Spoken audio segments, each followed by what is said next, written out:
स्वागत है दोस्तों। आज 6 अप्रैल 2023 दिन गुरुवार का। आज के मुख्य समाचार, बड़ी खबरें, देश और दुनिया का ताजा अपडेट लेकर हाजिर हो चुका है। देश के अलग अलग राज्यों की ओर से, सरकारों की ओर से महत्वपूर्ण अपडेट जानेंगे। वीडियो को आप पूरा ध्यान से आखिर तक जरूर देखते रहिएगा। हमारी टीम की मेहनत और मोटिवेशन के लिए प्लीज इस वीडियो को आप लाइक और शेयर भी जरूर कर दीजिएगा। फेसबुक और व्हाट्सएप पर ज्यादा से ज्यादा शेयर करिएगा। तो आइए दोस्तों, बिना टाइम विलंब के शुरुआत करते हैं आज की पहली बड़ी खबर। 5 शुभ योग में हनुमान जयंती। आज पूजा के लिए सुबह 4 से रात 9 बजे तक शुभ मुहूर्त है। आज हनुमान जयंती है और हमारे सभी दोस्तों और मित्रों को हमारी टीम की ओर से हनुमान जयंती की ढेर सारी शुभकामनाएं और बहुत बहुत बधाइयां। बालाजी का, बजरंग बली का आशीर्वाद हमारे सभी दोस्तों को मिले। परिवार में हमेशा खुशियां रहे। काम धंधा और दिन दोगुनी चार चौगुनी प्रगति हो, ऐसी हम प्रभु हनुमान जी से ऐसी कामना करते हैं। प्रभु बजरंग बली के लिए इस वीडियो पर एक लाइक का बटन जरूर दबाइएगा और इस वीडियो को आप शेयर भी जरूर करिएगा। और हाँ दोस्तों, कमेंट में आप जय बजरंग बली या फिर जय बालाजी जरूर लिखिएगा। आज हनुमान जयंती के मौके पर पूजा के लिए कुल 4 मुहूर्त हैं, साथ ही 5 बड़े योग भी रहेंगे।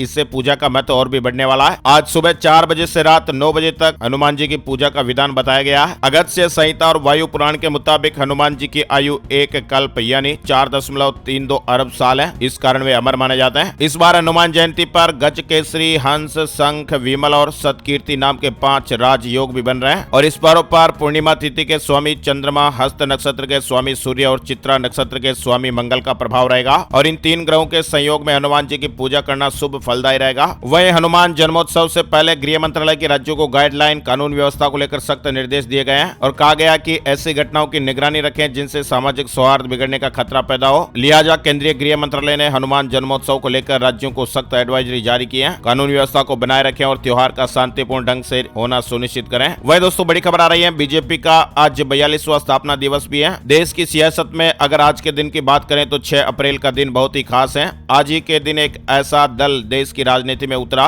जिसने 2 सांसदों से अपने सफर की शुरुआत की। मेहनत और राजनीतिक कुशलता के बल पर आज वो सत्ता पर 303 सांसदों के साथ काबिज है। हम बात कर रहे हैं भारतीय जनता पार्टी की, जिसका आज स्थापना दिवस है और आज ही यानी 6 अप्रैल 1980 को इसकी नींव रखी गई थी। 1951 में स्थापित श्यामा प्रसाद मुखर्जी की भारतीय जन संघ से इस पार्टी का जन्म हुआ। वहीं 1977 में जब जनसंघ का कई अन्य दलों से विलय हुआ तो जनता पार्टी सियासत में सामने आई। इमरजेंसी के बाद जनता पार्टी ने 1977 के आम चुनाव में कांग्रेस से सत्ता छीन ली थी। वहीं साल 1980 में 6 अप्रैल को जनता पार्टी को भंग किया गया और भारतीय जनता पार्टी की नींव रखी गई। भाजपा का आज स्थापना दिवस है और आज से सामाजिक न्याय सप्ताह पार्टी की ओर से मनाया जाएगा। पीएम मोदी आज कार्यकर्ताओं को संबोधित भी करेंगे। भाजपा के स्थापना दिवस 6 अप्रैल से डॉक्टर भीमराव अंबेडकर जी की जयंती 14 अप्रैल तक सामाजिक न्याय सप्ताह का आयोजन किया जाएगा। पीएम मोदी आज सांसदों, कार्यकर्ताओं को संबोधित भी करेंगे। चलिए आगे बढ़ते दोस्तों, बड़ी खबर, आज रिजर्व बैंक की ओर से बड़ा अपडेट मिलने की संभावना है। आज मौद्रिक नीति की घोषणा आरबीआई की ओर से की जाएगी और ऐसे में आपके लोन पर बड़ा अपडेट मिल सकता है। लोन की ईएमआई बढ़ भी सकती है, घट भी सकती है, क्योंकि आज रिजर्व बैंक की ओर से मौद्रिक नीति की घोषणा होगी।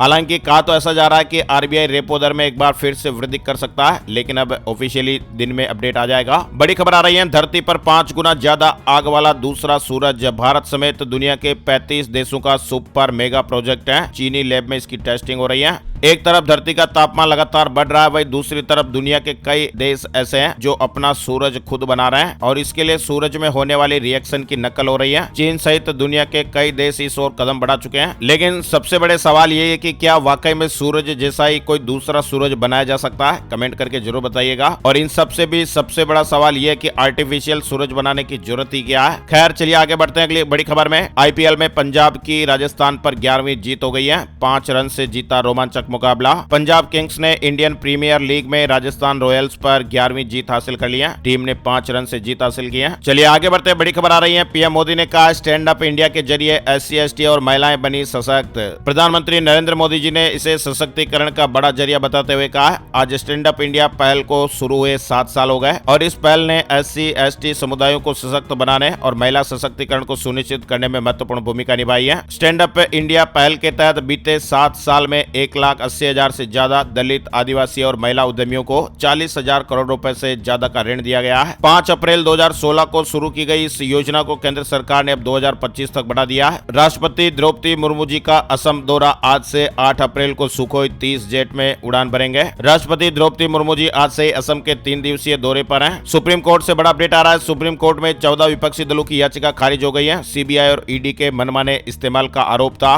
सीजेआई ने कहा कि अलग गाइडलाइन नहीं बना सकते सकते हैं। यानी 14 राजनीतिक दलों को फिलहाल सुप्रीम कोर्ट से बड़ा झटका लगा है। सीबीआई और ईडी के दुरुपयोग की याचिका सुप्रीम कोर्ट में खारिज हो गई है। कहा गया कि नेताओं के लिए कैसे अलग नियम बनेंगे। उत्तर प्रदेश से बड़ी खबर आ रही है। शहरी क्षेत्रों के लिए 8,754 करोड़ रुपए की 2042 परियोजनाओं का आज लोकार्पण और शिलान्यास होगा। मनी लॉन्ड्रिंग मामले में आरोपित दिल्ली पूर्व कैबिनेट मंत्री सत्येंद्र जैन की जमानत याचिका पर दिल्ली हाईकोर्ट आज अपना निर्णय सुनाएगा। अदालत जैन के साथ आरोपित अंकुश जैन और वैभव जैन की जमानत याचिका पर भी निर्णय सुनाएगी। यूएस से बड़ा अपडेट आ रहा है। अमेरिकी वित्तीय सूची 100 प्रभावशाली महिलाओं में 5 भारतवंशी शामिल हैं। अमेरिका में भारतीय मूल की 5 महिला कार्यकारी अधिकारियों ने वित्तीय सेवा उद्योग में प्रमुख स्थान पाने और भविष्य को आकार देने में मदद के लिए बैरन की प्रतिष्ठित अमेरिकी वित्तीय सूची में 100 सबसे प्रभावशाली महिलाओं में जगह बनाई है। वह दोस्तों सोने चांदी के भाव को लेकर लगातार अपडेट्स चल रहे हैं और बेहद ही चौंकाने वाले अपडेट सामने आ रहा है। सोने में जबरदस्त उछाल देखा गया है। लाइफ टाइम हाई पर सोने के भाव चल रहे थे। चांदी में भी चमक बढ़ गई। भारतीय सराफा बाजार में 5 अप्रैल 2023 को सोने और चांदी के दामों में जबरदस्त तेजी दर्ज की गई है। मजबूत ग्लोबल ट्रेंड के बीच सराफा बाजार में 10 ग्राम सोना महंगा होकर 61,080 रुपए पर पहुंच गया। इसी के साथ सोना अपने लाइफ टाइम हाई लेवल पर पहुंच गया।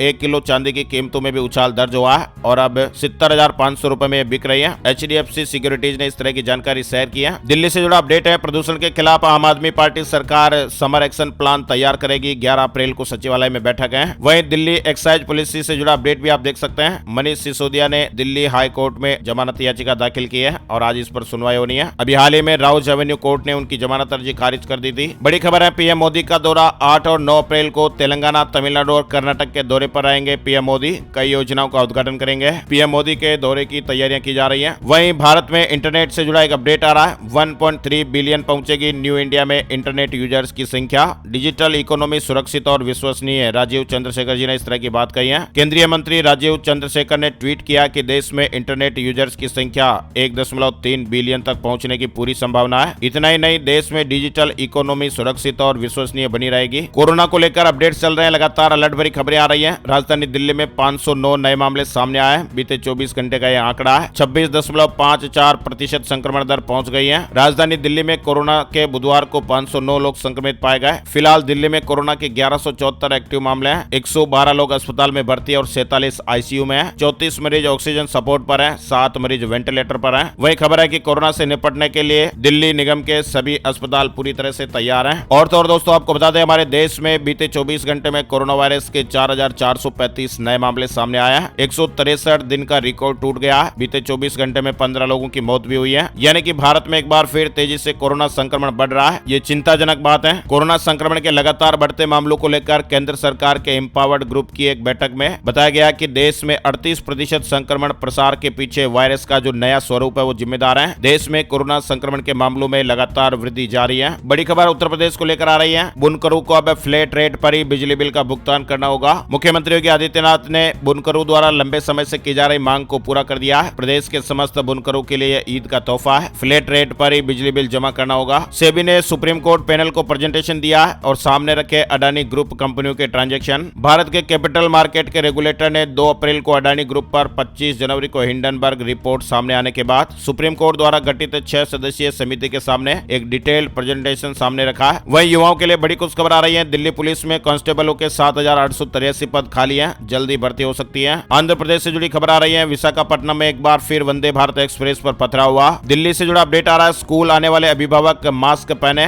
कोरोना ने चिंता बढ़ाई है। शिक्षा निदेशालय ने कई अहम निर्देश भी जारी किए हैं। दिल्ली में बढ़ते कोरोना संक्रमण को देखते हुए स्कूलों में एहतियात बरतने के निर्देश दिए गए हैं। खास तौर पर दाखिला प्रक्रिया को लेकर यानी एडमिशन चल रहे हैं। फिलहाल इसको लेकर विशेष प्रबंध करने के लिए कहा गया है। स्कूल परिसर में परिजनों को मास्क पहनकर आने की सलाह दी गई है। वहीं केदारनाथ हेली सर्विस से जुड़ा अपडेट आ रहा है। 8 अप्रैल से IRCTC टिकटों की ऑनलाइन बुकिंग शुरू करेगा। बिना टिकट के किसी हेलीपैड में प्रवेश की अनुमति नहीं दी जाएगी। हेलीपैड के प्रवेश स्थान पर टिकट में QR कोड को स्कैन करने के बाद ही यात्री को जाने की अनुमति होगी। 4 धाम यात्रा में केदारनाथ हेली सेवा के टिकटों की बुकिंग 8 अप्रैल से शुरू हो जाएगी। IRCTC की ओर से ऑनलाइन टिकट बुकिंग पोर्टल का ट्रायल किया जा रहा है। हिमाचल प्रदेश से जुड़ी बड़ी खबर आ रही है। हाई कोर्ट का बड़ा अपडेट है। कर्मचारी एक ही स्थान पर 3 वर्ष तक सेवाएं देने का हक नहीं रखता। सरकार कभी भी तबादला कर सकती है। हिमाचल प्रदेश हाई कोर्ट ने कर्मचारी के तबादले से जुड़े मामले में यह महत्वपूर्ण निर्णय सुनाया है। अदालत ने कहा कि कोई भी कर्मचारी एक ही स्थान पर 3 साल तक सेवाएं देने का हक नहीं रखता है। वहीं हरियाणा से जुड़ी खबर है। गौशाला के लिए पंचायतों के माध्यम से 20 साल के लिए पट्टे पर जमीन मिलेगी। हरियाणा में गौशालाएं स्थापित करने की इच्छुक संस्थाएं पंचायत पंचायती जमीन को 20 साल के लिए पट्टे पर ले सकेगी। वहीं हरियाणा में मेडिक्लेम पॉलिसी में भी संशोधन हुआ, अब सभी आयुष संस्थान शामिल हैं। हरियाणा सरकार ने कर्मचारियों के लिए जो मेडिक्लेम प्रतिपूर्ति नीति संशोधित की है, उसमें सभी सरकारी आयुष संस्थान शामिल किए गए हैं और इस नीति के अनुसार सभी सरकारी आयुष संस्थान, निजी आयुष संस्थान जिनके पास NABH प्रमाण पत्र और प्रवेश स्तर के NABH प्रमाण पत्र हैं, उन्हें इस नीति के तहत सूचीबद्ध किया जाएगा। हरियाणा सरकार के कर्मचारी, पेंशन भोगी और उनके आश्रित राज्य सरकार के तहत आयुष सूचीबद्ध अस्पतालों में इंडोर दाखिल होकर अपनी बीमारी का इलाज करा सकते हैं। जेईई मेन 2023 से जुड़ा बड़ा अपडेट है। आज 12 लाख छात्र दूसरे चरण की परीक्षा में शामिल हो रहे हैं। देश की सबसे बड़ी इंजीनियरिंग प्रवेश परीक्षा जेईई मेन के दूसरा चरण आज गुरुवार 6 अप्रैल 2023 से शुरू हो रहा है। वहीं राजस्थान PTET 2023 से जुड़ा अपडेट आ रहा है। राजस्थान PTET आवेदन की समय सीमा 15 अप्रैल तक बढ़ाई गई है। परीक्षा 21 मई को होगी। गुरु गोविंद जनजातीय विश्वविद्यालय ने 4 वर्षीय और 2 वर्षीय बीएड पाठ्यक्रमों में प्रवेश के लिए राजस्थान PTET 2023 के लिए रजिस्ट्रेशन की समय सीमा 15 अप्रैल 2023 तक बढ़ा दी है। अब बात करते हैं दोस्तों वेदर न्यूज एंड एनालिसिस।